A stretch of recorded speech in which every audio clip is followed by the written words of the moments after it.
Hey guys, welcome to Real Talk Houston. I am Carlotta B. We're at season 5 and this is episode number 6. This is the show that illuminates, inspires, and brings you guys to Real Talk. In this segment, we're having a conversation with the man behind the mask. He knows how to drive success both on the road and in life.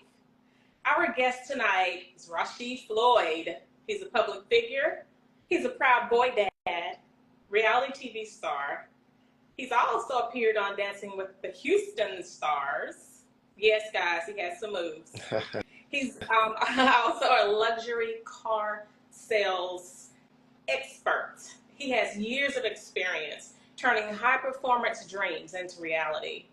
Whether it's the art of the perfect sale, navigating the world of high-end clientele, or insights on what not to do for love, Rashid now has all the keys. So we're going to talk to him tonight. Welcome, Rashid, the car guy. Thank you so much for joining us tonight. Thank you. Thank you. Carlotta, thank you so much for having me. It's been so long, man. It's so long. I'm glad to be on, glad to have a conversation with you. Thank you for that intro. I need you to follow me around everywhere I go.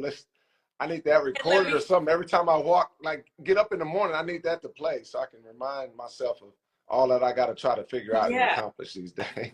You know how? But thank you for having me. Yeah, you know how on the old TV shows, people used to walk around with like, "I'm gonna get you, sucker." The guy had his band walking behind him playing Yeah, classic movie too. Yeah, I need you. Yeah, I need you to do that for me. Just walk around. I'll be your intro person. Yeah, 100%. Comes with a price though. Yeah, we negotiate the price. I know, and you are not cheap. We have a deal. That's right. That's right. We're gonna go into contract negotiations. I'm gonna have my attorney take your attorney. We'll work it out. There we go. Okay, sounds good. You know how it goes. We're gonna get right into it. This is actually your second time coming on the show. It's been a while since I had you on. It was a long time ago when I had you on. So again, welcome back for session number 2. Thank you. So let's get into it. We're going to talk about multiple different topics tonight, but we're going to start out with the one that's fresh on everyone's mind. Even though this incident happened a while back, I got a lot of DMs about it. Yeah. And they were wondering if I was going to ask any questions or if you had anything to say about it. And not just because people are nosy, well, some are, but mainly because a lot of people are having relationship problems these days.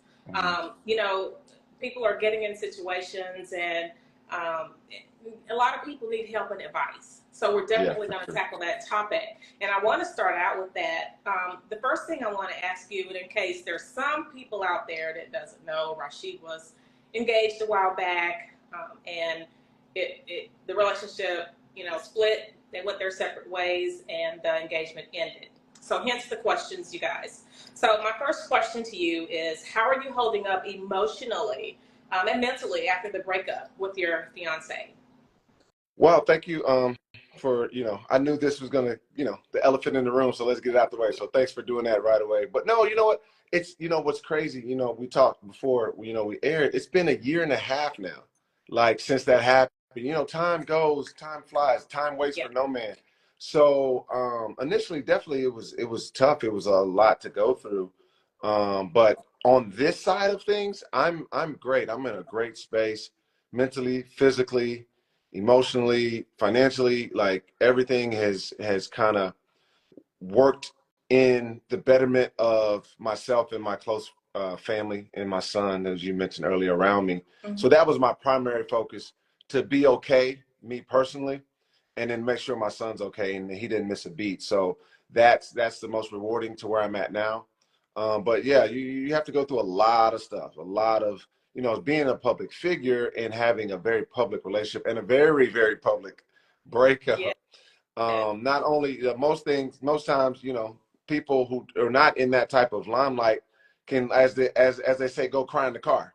Like you can go cry in the closet and just do what you do and nobody, but you got to go out and face the world and the embarrassment and the shame and all the other emotional things that come with a normal breakup behind closed doors. It takes a while to deal with. Yeah, takes quite a while. I'm But so, sure. you know, like I said, it's been a year and a half now. I'm really in a great space. Yeah, well, that's great to hear. That's great to hear. I know a lot of people don't know how to handle breakups, Yeah. and like you said, a lot of people do when they're not in the limelight. They can do whatever it is they have to do. They Yeah. lock themselves in their room, go into a deep depression, Yeah. or go wild out, whatever their choice Yeah. is Whatever. over that Yeah. particular act. But yeah, everything with you guys kind of played out publicly, so I'm sure um, you know that made it even worse. But the positive thing is you're a lot better for it, and I hope she is as well. Yeah. So yeah, we Likewise. want to And wish for sure. everybody well. Yeah. What did And I you had a learn lot to from? do with it coming public. So I take my part. I understand and know my part in what played out to be so public. Yeah, yeah. What Mhm. did you learn from that entire relationship and the way everything went? What did you learn from that, and what would you do differently? Well, number one, I'll never have another public relationship. That's Yes. number one. Like to whereas not someone in hiding, but not having to share everything. And because when you do those things, you give a lot of people that you do not even know an opportunity to have an opinion. You know what I'm saying? And I oftentimes, even in the earlier stages of the breakup, you think about the ultimate demise of the relationship could have very well been figured out Yeah. and rectified and reconciled if it wasn't public, because you got Ray and them and Keisha and them in this ear, that, and everybody has an opinion that you don't even know and people that you do. Yeah. So that's number one. Y'all ain't gonna see who I'm with until the honeymoon pictures or if you shoot if Until you see it's that, done. right, you gonna see a finger maybe, but that's one thing that I learned. But Yeah. and I'll tell you why. Just in counseling, I've been in counseling since. You get tricked when you're a public figure, and especially in reality TV. People fall in love with the reality of who you are. Yes. People like you or dislike you for who you show them to be on camera. And on Ready to Love and everything subsequently after that, I've always tried to genuinely show you who I am. So you get kind of tricked into now in this relationship. We both come from this social media aspect and reality TV. Now you almost feel like you have to share everything. You have to share your relationship. You have to do Yeah. this because you got all this fanfare from it. But in actuality, it's just the two of you. When those lights and cameras go off and the door closes, you're in those four walls of your home. So those Yeah. are one big thing that I learned. And then it's other things that I take with me from that relationship is one, I learned to say no, Mm. the power of no. And then, there's a book called that. And what I mean by that is, and I talk to men a lot about this, and that's Yeah. kind of one of the things that going forward that I want men and women, but primarily men to understand is it's okay to say no. I should have said no more. I should have said, no, I can't do this. Or no, we Yeah. can't do this. Not right now. Right. No, this is why we can't. But I did not do that. And as a man, sometimes you try to take on, Superman, and at the detriment ultimately of, the relationship and sacrifices that the other have made when you could have really, really been honest and upfront and say, no, we can't do those things. So I really, really adamant about saying no Yeah. and understanding why and telling people why I can't say no, why I'm saying no. And the other side of it is just to be my authentic self and not worry about what I'm projecting and what other people trying to live up to expectations that I've set or other expectations that people have of me, Yeah. and not worrying about what other people care about and what other people see. And I'm sure you asked me about the video I released, and when I talked about those things, I was freeing myself of the pretentiousness, the pretending, the cap, as the kids say, Mm-hmm. and understand I'm perfectly fine and I'm above average just being who the heck I am and not Yeah. having to put on like I've got it all figured out, I've got all this money, I've got all this and all that. So that's been very, very refreshing and very, very easy for me to be like, yo, this is who I am, this is my scars, and I like to call it, this is my crazy.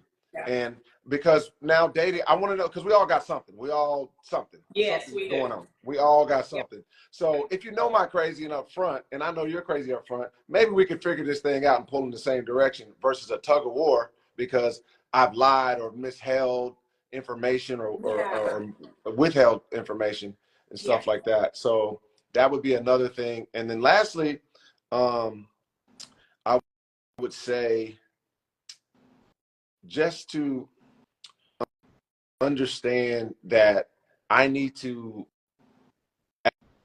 ask more questions and ask and figure out what, because a lot of times we have unmet expectations, but the other person doesn't share what those expectations are. A lot of times we want our counterpart to be mind readers. And you know, now that I'm dating now, I just told a young lady the other day, she said something I didn't really understand and I didn't want to guess. I said, what did you mean by that? Make it plain, because I'm not very smart. Make it plain.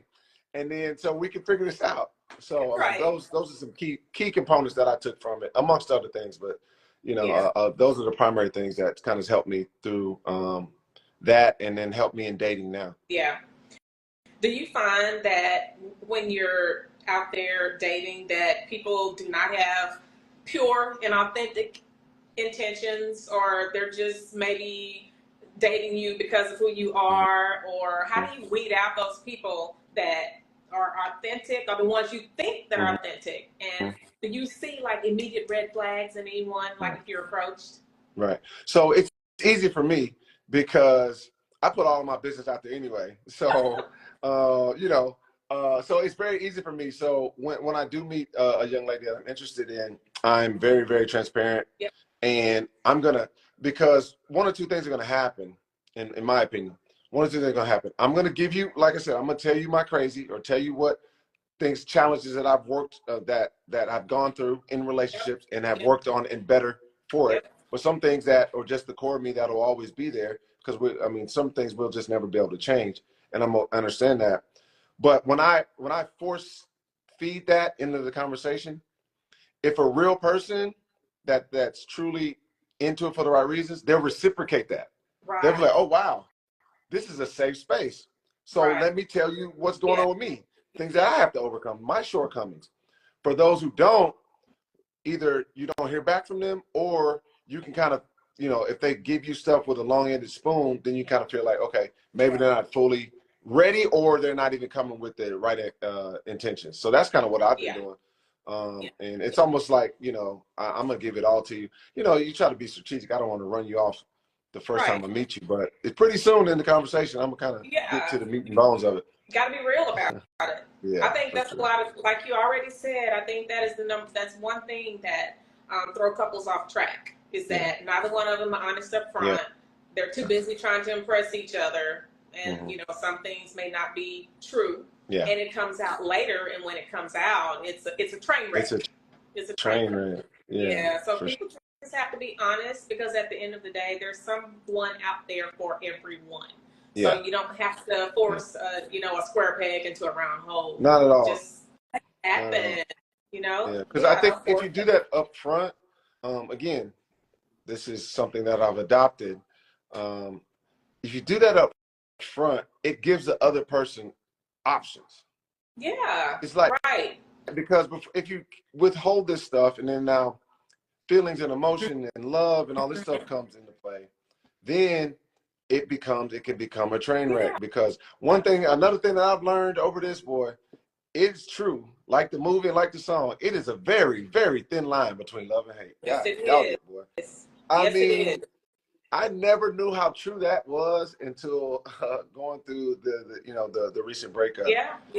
But I think you can prevent those things if we're more and more honest. And that's the thing I'm telling my fellas, man. Like, you're good enough, bro. You're sufficient. You're still him. And like you can still be, you know, a macho guy. You can still be that alpha, but you ain't got it all figured out, man. You need a teammate. And accept help. And that was the last thing that I learned. I want to mention that. Accepting help more. knowing like if I got somebody that's going to be with, I'm going to say be with the rest of my life. This needs to be more of a teammate. And I wasn't a good teammate at times. I wasn't a good teammate because you always feel like I got it figured out. No, I got it. I'm the man. I got it figured out. I'll do this. And then when you don't, and then you don't want to hear advice because you're trying to figure it out and see that's where you mess up. Yeah. Team is a key word. So it is important to work together because, you know, when people are in a relationship, they both have strengths and weaknesses. So where you're weak, she could be strong, and then vice versa. So yeah, it's a team effort. It's a team effort. Okay, so we're gonna switch gears here and talk about dancing with the Houston Stars. I had no idea you had some moves. How did that happen? How did that come about? And tell us about some of the things that happened. What was fun and what was challenging? Talk to us about that. Carlotta, I'm not gonna lie. Somebody reached out to me on Instagram, I believe, and the organizers, and shout out to those guys. They were amazing. They were patient with me because I turned it down a couple times. I just wasn't, because that wasn't too much after the breakup. And I'm still in the midst of crying every other day, counseling, depression, embarrassment. I stayed out the way. I didn't really go out socially because, again, I have to admit, some to my own doing when I released my own tell-all video. Then now I'm going around, oh, did this person see it? Did they see it? Are they whispering and talking behind me? So you have all these emotions. It's like, man, I don't know if I'm ready for that. And then ultimately, I prayed about it, and I reached out. I said, is it still available? The opportunity is still available. And they told me yes, because ultimately I was like, you know what? You love to dance. I can dance. A lot of people are surprised because I'm tall. I'm an athlete. People think I'm goofy. But if anybody who grew up with me or college, high school, middle school, I was that guy in the middle of the dance, dead, sweating, shirt. Back when we used to dance in the club, now everybody just stand around and watch people. Yeah, in bottle service. Exactly. Yeah, right. Oh man, I've always been a dancer. It runs in my family. So so I was like, you know what? Let's do it. And I was like, hey, I jumped in it, and I'm gonna do it full-fledged. And then I had a great, phenomenal partner. She was amazing. Shout out to Marla. She was dope. She helped me a lot along the way. She worked. She held my hand through it because it was technical stuff. Like, you count this, and she was amazing. So, and it worked out well. I had a blast, and we won the thing. I know. I was like, what? Yes. I had no idea. But what was challenging though? I mean, did you worry that you were gonna in some of the moves, did you worry about you were gonna mess up, or were you nervous for the competition? Yes, it was. Marlene was amazing. Like we had like rehearsals, like you see on TV. Like we had rehearsals, and she told me, it's like, you think you're in shape. She's a real dancer. Okay. She's like, you think you're in shape now, you're gonna go home and your body's gonna hurt in places you didn't think it would hurt. And we tried to do some really complicated moves. I'm spinning her. I bring her around me over the top. So, we would find pockets of places around the city to practice. And we would have to have mats in case I dropped her. I dropped her a couple times. So she takes it serious. That's a profession. Yeah. And she's a dance instructor and a teacher. So it was grueling. I think we trained for about 6 weeks before, and I'm a procrastinator by nature. I was like, oh, I got to figure it out. We'll train. And she stayed on my butt. Like, no, we got to get this training in. You want to win, right? And she knows I'm a competitor, so so she got me there, and it worked out. Oh my gosh! Yeah, that is amazing. Yeah, would you do it again?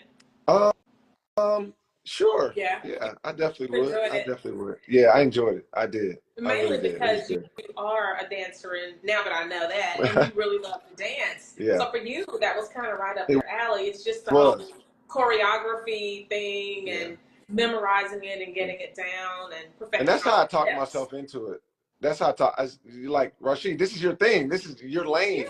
Do it. I love that. For those of you guys that haven't seen Rashid and Marlene. Is it Marlene? Yes, Marlene. Yes. Yeah. How can they go back and find that? Is it on Um, YouTube, or how can they watch it? it is on YouTube, and I've got some really some clips are on still on my Instagram page Okay. with me and her, and you'll see a lot of the complicated moves, and some of the practice is still posted. But yeah, it's on Houston Dancing with the Stars on their YouTube. You Okay. should be able to see it, and that was last year. That was 2023 edition. And I thought they was Okay. gonna call me back. I wanted to be a judge. You know how you come back and win. I wanted to be a judge Yes. for 24. But I hadn't heard anything. I don't know if they. I hadn't seen anything. Hopefully they're doing it because it's an annual thing. Okay. Okay. Yeah. And how many years has this been going on? Maybe two To or three? what to what I remember, I think they were approaching like Oh, 5 at the okay. time. Okay. Yeah. So this might be year 5 coming up or somewhere around there. But it's definitely multiple years that they had done it. Okay. Gotcha. Yeah. Yeah, that's good. I'm gonna have to go back and watch that too, because I was just amazed when I saw you spinning. I said, "Look Yeah. at him! Look at Rashid." Thank So you. now let's get into cars. I love cars, so this is one of my Yeah, favorite you do. topics. So yeah, I'm always stalking your page and looking and seeing what you have posted. Yeah. I said, "Oh my gosh, I need to stop looking because I'm just gonna be down there trying to get everything, knowing I do not need another car." Right. But I am coming to you next time. I promise, for real, this time. Yeah. Yes. I'm I'm gonna just hold you gonna to that. Everybody. I'm gonna bring my whole fleet in and trade Yes. all that stuff in and get something super crazy. That's I gonna be can't my wait. Let's do it. crazy. Yeah. I love it. I love it. So get ready. So let's talk about the cars, though, Rashid. It seems like that's something you really like to do as well, right? Sure. Yeah. So how do you tailor your sales approach to meet the expectations of your high-end luxury car buyers? It's all about presentation because, as you know, you like nice things. You know, y'all trust me, and y'all see she likes nice things. But I done been to her house. She likes very nice things. Yeah. But with people who like nice things, and you can attest to this, it's not always about the price tag. It's not always about the money. It's about the quality experience because you can spend your money anywhere. So one thing that I study and look at is how other high-end 5-star type of establishments carry themselves. And I would do this when I first got into sales because I don't know if you remember, but before in 2013, I was a high school teacher and head basketball coach. And I completely switched careers in 2013. But I've always been in the cars and I always liked high-end luxury things. And I would go to 5-star hotels and sit at the bar and sit there coming off my teacher salary when I first started, wasn't making any money yet in the car business. So I'd go there and have one drink and have an appetizer. But I'd go to the Four Seasons. I'd go to Hotel Zaza and see the level of customer service, like white glove treatment and how they treat these people. And I was like, okay, you know, so that's kind of how I tailor how I treat my client base. And, you know, and people always assume I only sell luxury, but even if you buy a nice, reliable Honda, Toyota for me, I'm still going to try to give you an experience, right? So that's kind of what I do because, and when I train, because I'm also a sales trainer, when I train salespeople, I tell them, make it a movie good enough for a sequel. Repeat business. You make it so where money's no longer in there because they're not even thinking about how much they spent because people pay for experiences. So that's kind of how I do it with the luxury cars, and I enjoy it. So it's never worked for me. And I've met so many dynamic friends and colleagues and confidants in the things that I go through because a lot of these people are high net worth individuals. And when I was going through my financial challenges, I was able to reach out to them and they were able to refer me to financial planners and people to help me along the way and give me great advice that, you know, I didn't really know because I'm kind of self-taught with those kind of things. So I've made a lot of mistakes along the way and I've learned what a lot of not to do's like that and in relationships. So. Right. Yeah. Well, the important thing is you're reaching out. A lot of people Yeah, just for they're sure. fester in a state of not knowing. And again, and I always like to say, we don't know what we don't know until we reach out to someone that knows it, and then we know it too. So at least you were smart enough to reach out and you know, try to get and seek some help in those areas. And looking for a financial advisor is smart. You know, it's always good when you're dealing with money. It's always good to have someone that knows exactly what to do and how to handle it. Exactly. So I'm sure my friends at network, they get tired of me because I call and ask anything, and I teach that to my son. You know, there's no, you know, we grew up no such thing as a bad question, but it's really true. I mean, ask questions and try to use your network, because your network can ultimately be your net worth and lead to other experiences.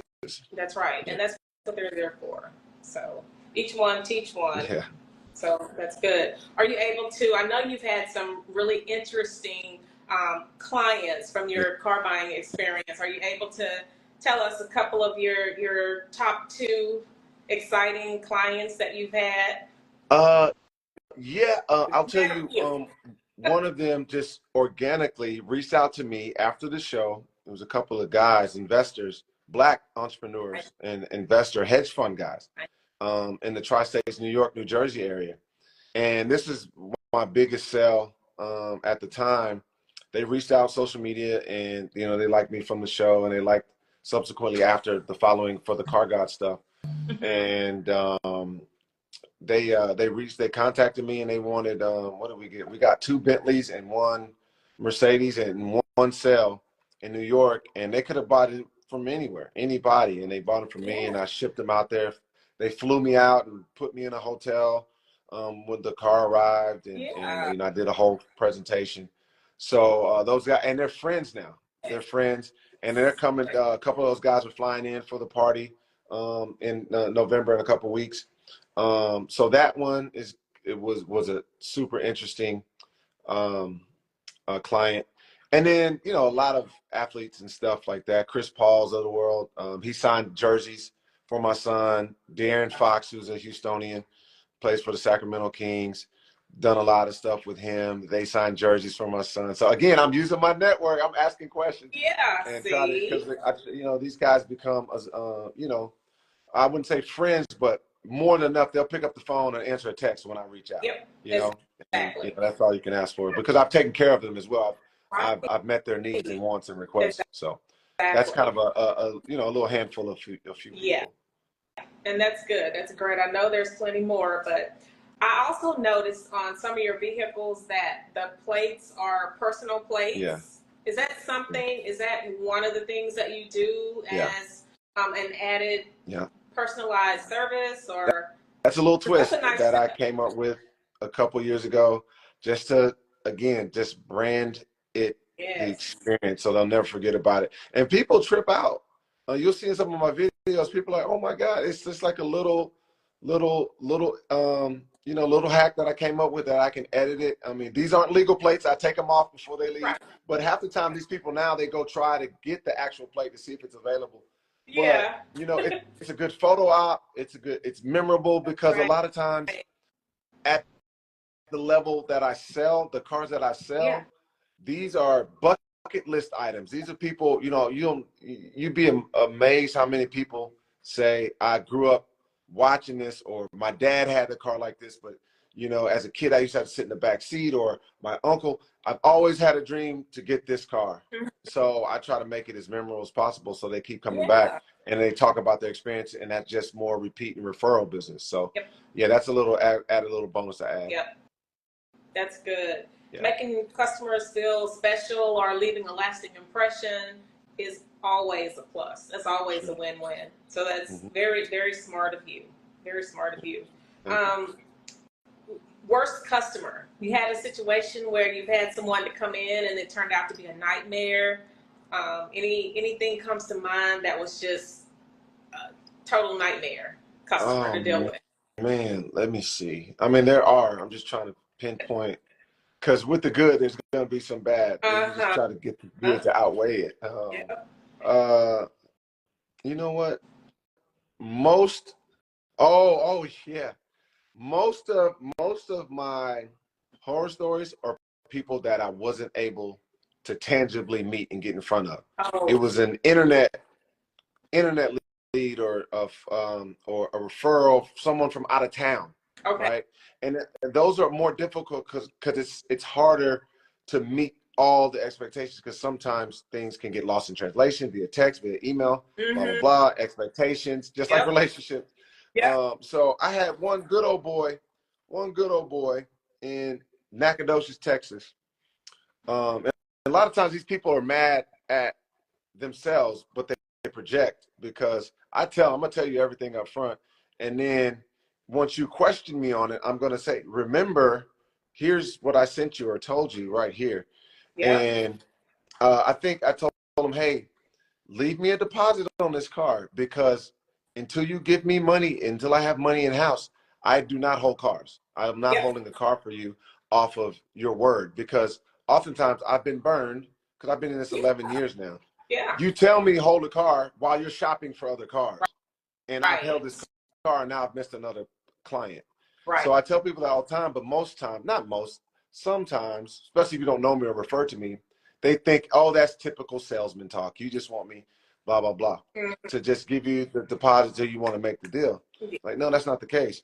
So he called me to follow up on the thing, and I said, oh, unfortunately, sir, the vehicle's been sold. What? Da, da, da, da, da, da. I told you to hold it for me. This and that. It's not working out. Blah, blah. I said, sir, if you recall, and it's also in the email, I tell you, I do not hold cars without a deposit, without money in house. Until money's in house, that car is available to first come, first serve. And he just went on and on and on about how unethical that was, and da da da da. I'm this horrible person. And, he's just mad at himself. And I told him, sir, unfortunately, that's how this business works. And that's how I work. And I tell you up front, so there's nothing lost in translation. Your anger is misguided. And he just went on and on. And then this is the negative standpoint of people in the automotive industries who sell cars. A lot of times we have a negative connotation for salespeople. The used car salesman. Sometimes we're right up there with lawyers and the worst salespeople in the world and stuff like that. That's true. So he reverted to that. Then he cussing me out and da da da. That's why you couldn't get a real job and you selling cars and go get a college degree. Da da da da da. Insulting you because he was mad. Yes, all this. And I've learned, like, the younger Rashid would have went back. Da da da da da. I was like, you know what? This dude doesn't know me from a can of paint. Like, first of all, sir, I have a degree, multiple, and graduated college with honors. And this car business has been done very, very well for me. And I don't know what you make in living in Nacogdoches, Texas, but don't try me. Like, but I didn't say, he hung the phone up, and I just on to the next one. So anyway, sometimes you get those type of people who think we're not professionals. We're just less than, oh, you're a car salesman. You're not educated. You're just kind of, you're old school. Yeah, they assume the worst. Yeah. So, oh my gosh. Anyway. So he just wanted you to just hold the car forever until he got back with you on the car. Just put it to the side and don't sell it. If anyone wants it, just hold it for him. Not even knowing if he was even going to call you back. Yeah, we ain't doing that. No. We ain't doing that over here. Nah, that's bad business. I really wonder what kind of business is he in that he thought he would actually do that without a deposit. Yeah. Probably cut trees for a living. A lumberjack. He was a lumberjack. Yeah, in that with the lumberjack. That's what the school is. That's what I'm saying. Yeah, with the Lady Jacks and lumberjacks. Yeah. And I can't talk too bad because I was a lady jack at one point. So no, I can't. My ex-wife's a lady jack. But he was wrong for that. Yeah, my ex-wife's a lady jack. Oh, what? Yeah. Oh, I think we talked about that maybe. Yeah. I think I remember that. Okay. Yeah. So, hey, Rashid, how do you stay informed about market trends and new technologies in the luxury automotive industry? Like, I know things are probably changing a lot, and the functionality of the cars change. You have smart cars, you got electric cars, and things are constantly changing. Sure. So, how do you kind of keep up with everything as far as technology with cars? That's a great question. But I tell people all the time, one thing will never change is that sales aspect of selling tangible items, right? The technology around you may change, and people have so much knowledge. So what you always have to do that will never change is I'm always on top of my product knowledge, because to your point with the technology, if you're not, these consumers know more than you. If Yeah. you don't always continuing educate, and that's me, the old teacher in me, because we have to go through continuing education. So that's Yeah. what I do. Yeah. I'm big on continuing education and knowing my product. Right. That way, with all of the car gurus of the world and all of the other things that people have access to, they're super, super informed. And I still have to know more, because at the end of the day, ultimately, for most people, you buy a car every few years. I do this every day. So there's Every no day. way you should have an advantage over me with knowledge, not leverage, just with the knowledge. My knowledge is my leverage. Right. But you still have to stay on top with all of the apps and all of the formal things. But sales is sales at the end of the day. You got to know your product. Right. Have you been in a situation where, do you go on test drives with your potential clients, or are they allowed to go alone?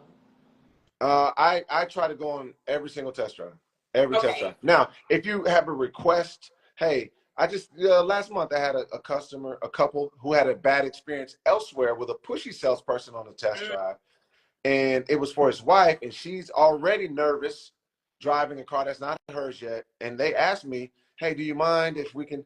And I don't push it. I was like, sure. And there's just a little form of insurance I have them fill out, and I let them drive it. But Right. ultimately, I like to drive the car or be with them, so I can just talk through the things and make them at ease, and for them to understand what they're driving, and Yeah. show them things that they're not going to know about the car. Yeah.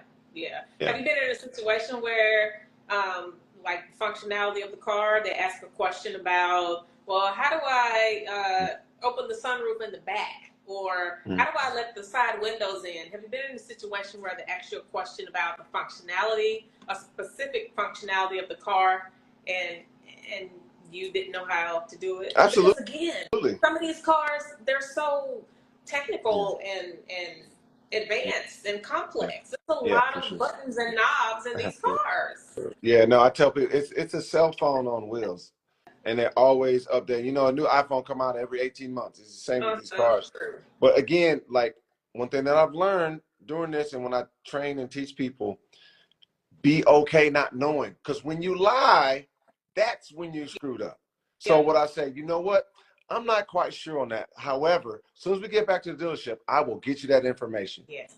Boom. How can you not, like, rational people can respect that? Yeah. And just depending on who I'm with, I'll say, you know what? I've got about 800 cars in my head that I know about things, so that one may have slipped my mind, but let me get back and get to my cheat sheet. I can pull it up and show you exactly how this works, and we'll find out together. Right. People respect that. There's no way you can know everything about all of the cars. Yeah. So, I mean, impossible. there's no way that can happen. No way that can happen. So now we're going to talk about you being a boy dad, and your son I've kind of been following him. He's an amazing basketball player. Amazing basketball player. He is phenomenal. How do you balance your work-home life? How do you get it all in? Because I know you're busy. I know you have to spend a lot of time with him. Grooming him into be a wonderful young man and keeping an eye on him and guiding him. How do you accomplish that work-life balance? I balance everything else but him. What I mean by that is everything else is going to come secondary. I'll figure all the other stuff out. You see what I'm saying? Like with him, like I only get one shot at this, and that's my man. Like he's an amazing blessing. So I set up my work life around the things that he does. All the social life, everything is based around him. So he doesn't miss any of the time. So the time that I have with him is very, very rare that I miss things, and that's huge for me. But the work and the additional life, because daddy, wants to have a personal life, and, wants to have, love in his life from a young lady, and and still have things that I want to do and travel. But a lot of times, I travel off the heels of what he's doing. So if we got a vacation planned, and then I might get my time, because now he's a little older. I might get my time in while we're out there, or after he's done, then I do my thing. But it's been rewarding with him, and he's just. I mean, I don't know. My mom tells me all the time. She tells me, like, I couldn't have gotten a better, like, if I had wrote a letter to God, I'm saying I want this as a child, like, he answered it. It's like, it's so amazing. He's 11, and I'm a little nervous about the teenage years coming. He's gonna start getting a little hair on his chest, and hormones gonna hit. So I'm a little nervous on how that's gonna work. Yeah. But we recently had the birds and the bees conversation.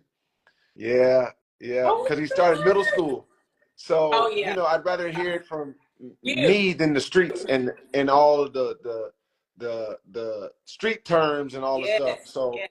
and where he's at, some of these schools, it's an intermediate school, it's only sixth grade. Well, he's at a full-on middle school. He's sixth, seventh, and eighth graders. Oh. So before I got into high school, I was a middle school teacher, and I know what these kids talk about and what the motivations are. And plus, I've been a middle school kid.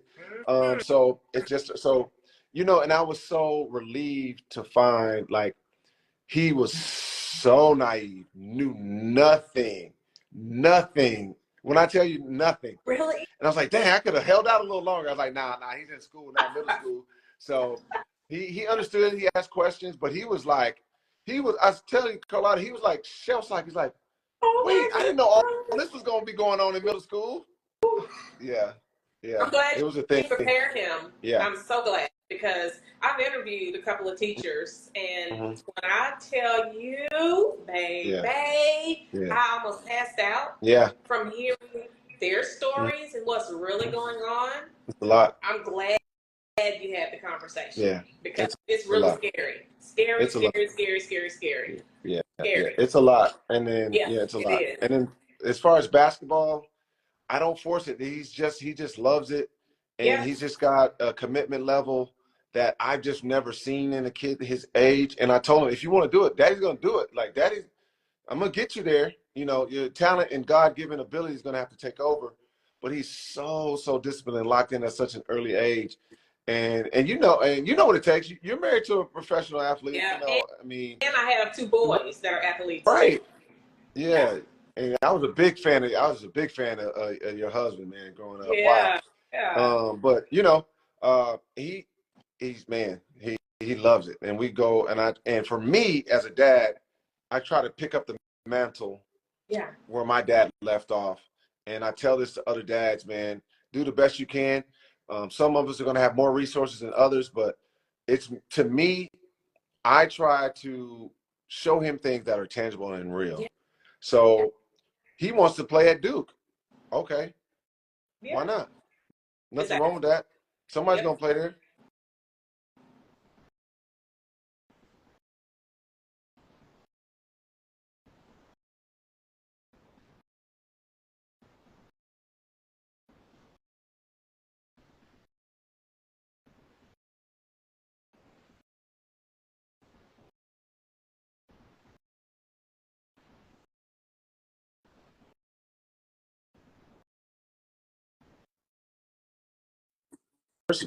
Yeah.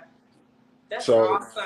That's just one of those things. Awesome. So he's not in awe of things. And my father's philosophy, if you can show kids stuff early on so they're not in awe, then they're less likely to get in trouble. Yes. Because they won't be all fascinated and like, So that's good. I love it. I love that. So, Rashid, let's talk about, because we're running out of time. And I know we could talk all night, but I'm long-winded. I know, we're both long-winded. So let's talk about your birthday black tie event, Masquerade Ball. Tell us all about that and give the audience information about it, where they can get tickets and how they can get more information. Okay, great. So I'm super excited about the Masquerade Ball. It's going to be Sunday, November 10th. So it's coming up. I'm a Scorpio, so shout out to my Scorpios. It's Scorpio season. We run the world. But behind the Geminis. Well, that's a conversation for another day. Right. But I've been in promoting for a long time, especially when I was younger. And ultimately, I'm just a social person. I like being around people. I like, you know, curating events. Yeah. And for me, I wanted something for us to look forward to. I wanted something unique for Houston. It's not the first time we've ever had a masquerade ball, but it's gone to the point where we don't get dressed anymore. We don't Yeah. look for like Yeah. once a year big events like, oh, I know this is coming. I know this is coming. I got to get my shoes. I get my da da da da da. And we're going to get dressed to the nines, have a great time. Yeah. And so that's what I wanted to do. Yep. I wanted to have something memorable and something that maybe we could do every single year. People can look forward to, get dressed, Right. have a nice night out, a date night if you're married, meet somebody, just the whole thing. So I said, hey, why not? Let's put it together. So I met with some partners in an establishment that was open to the concept, and it's here. It's almost 2 weeks away. So it is at Iris. It's ERIS. That is 3300 Kirby Drive. That is formerly 7 Restaurant. So initially it was at 7. I know ownership there, and they've decided, and many people have heard, they've closed their doors in the restaurant because the restaurant business is so tough. And ownership decided they're still there, but they're going a full-fledged speakeasy and a lounge. Yeah. So now I'm even more excited. So now it's even more set up for the party atmosphere and party that we're having on November 10th. Yep. So it's 3300 Kirby Drive. It's Iris Speakeasy and lounge. And you can find tickets at Eventbrite. Just search through Eventbrite, Rashid Scorpio Masquerade Ball. Also, I've got the ticket link in my bio on Instagram and also on Facebook. Yep. I've got pre-sale tickets right now. Pre-sale tickets are at a discounted price. Pre-sale tickets in November 6th. So you got, what is that, about a week away? What is today? What's today? Yeah, today's the 30th. A week, 7 days. No, tomorrow will be a week, 31. Yeah. So hopefully y'all all early voted, and hope you're not in a long line on November 5th. But get all that stuff knocked out by the 6th. Tickets will be available at the door, but they're going to be a little bit more.